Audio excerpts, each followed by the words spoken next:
Bonjour à tous, on est sur un jeu que vous connaissez probablement au moins de nom, Animal Crossing New Horizon, ou plutôt même Welcome to Animal Crossing New Horizon, avec ce magnifique accent anglais. Pourquoi vous connaissez probablement ce jeu? Parce que c'est un jeu qui est sorti en 2020, pendant le Covid, peut-être même pendant une période de confinement.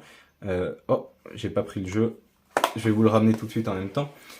C'est un jeu qui a fait beaucoup parler de lui parce que c'est un jeu qui est assez connu, qui est déjà sorti sur DS et sur d'autres consoles avant. Alors pas exactement la même version, bien sûr, on est quand même sur une version améliorée. Mais ça reste un jeu qui est connu, qui est pas mal nostalgique, en tout cas pour beaucoup de joueurs. Donc c'est un jeu qui plaît beaucoup de manière générale.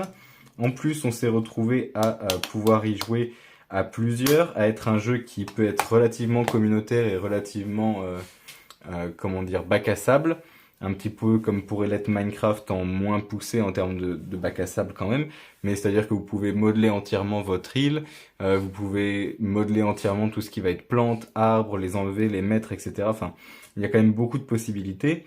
On peut être en multijoueur assez nombreux, on peut être aussi en jeu local, on peut être de 1 à 4 personnes sur le même jeu en même temps, mais on peut aussi être en ligne, alors je sais pas si on peut être plus que 4 sur une même île, mais on peut aussi être en ligne avec plusieurs personnes sur la même île.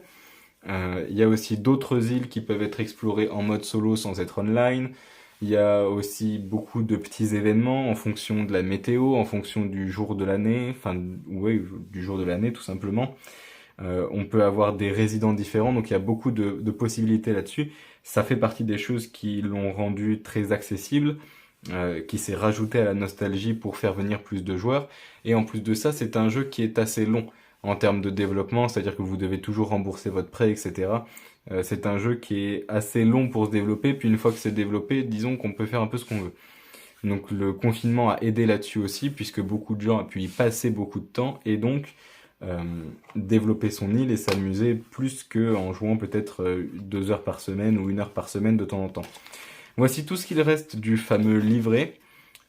Voilà, donc par rapport à un jeu de PS3 par exemple, c'est assez décevant. Mais bon, on se limite à ce qu'on a. On a par contre la belle illustration derrière, comme on peut retrouver notamment sur les jeux Pokémon par exemple. Donc j'ai l'impression que c'est tous les jeux en tout cas qui sont issus de Nintendo qui ont des illustrations derrière, puisque c'est le cas de tous les Pokémon sur Switch, c'est le cas de Animal Crossing sur Switch. Je les ai pas tous vérifiés, mais on verra les prochains jeux, peut-être Darksiders 3 sur Switch, on verra si c'est pareil ou pas, je me souviens plus. On a notre petit jeu qui est sous forme une petite cartouche.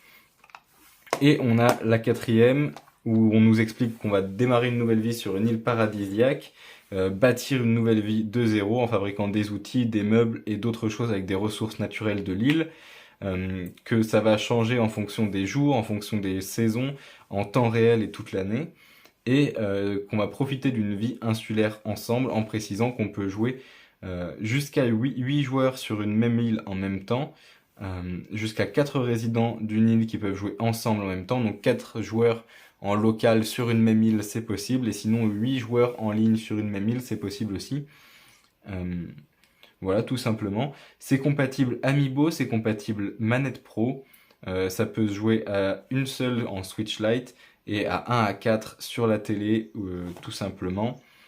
Donc c'est quand même un jeu qui est très sympathique, je trouve, qui s'axe quand même un peu plus vers le solo, dans le sens où si vous ne connaissez personne et que vous hésitez à vous payer un abonnement pour Internet sur la Switch, vous allez clairement pas le payer si vous ne jouez qu'à Animal Crossing, selon moi, ce qui est un petit peu dommage. Mais c'est un jeu qui permet d'énormément passer le temps, sur lequel il y a à peu près tout à faire. On peut ne jamais s'ennuyer si on a assez de créativité pour trouver quelque chose à faire. Et pour preuve, il y a beaucoup de streamers et de youtubeurs qui ont passé des centaines, voire des milliers d'heures dessus, et certains qui passent toujours des centaines, voire des milliers d'heures dessus à l'heure actuelle, alors qu'il est sorti il y a maintenant 3 ans. Et c'est vraiment quelque chose qui est assez infini, parce qu'on peut se repartir de zéro, se refaire une nouvelle île, et ne pas prendre le même schéma d'île, rechanger l'île entièrement. Donc c'est vraiment assez infini là-dessus. Je pense qu'on a plutôt fait le tour, c'est un jeu du coup qui est Nintendo. Voilà, je pense qu'il n'y a pas grand chose d'autre à dire. Puis je vois que mon petit chat s'impatiente. Donc on va se laisser là-dessus. Voilà, juste on voit aussi que c'est un Peggy 3, je ne l'ai pas précisé. Je vous dis à tous merci beaucoup et bonne journée.